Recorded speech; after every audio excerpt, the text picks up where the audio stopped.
போர் ஓடலிங்க, கட்சி கொடி கம்பங்களை ஊன்றக்கு வேண்டி, பைப்புகளை ஊன்றக்கு வேண்டி குழி தோண்டிட்டு இருக்காங்க. அது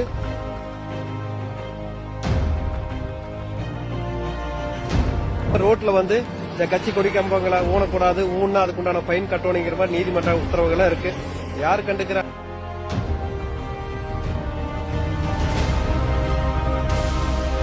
கட்சி கொடிகளை ரோட்ல குழி தோண்டி வைக்க கூடாது அப்படிங்கிற மாதிரி நீதிமன்றம் உத்தரவு கொடுத்திருக்கு.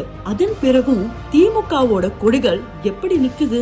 இதுவே வேற கட்சிகள் பண்ணிருந்தா, அதாவது தாவேக்காவே எடுத்துப்போமே, ஒரு நேரத்துக்கு எப்படி எல்லாம் நியூஸ் போட்டிருப்பாங்க.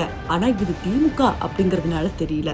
இத பத்தி சமூக வலைத்தளங்கள்ல வீடியோ பரவுது. அது என்னன்னு பாத்துட்டு வாங்க. நீலாம்பூர் லீ மெடியன் ஹோட்டல் பக்கத்துல இருக்கிறாங்க. பாத்தீங்களா என்ன வேலை செய்யறாங்கன்னு?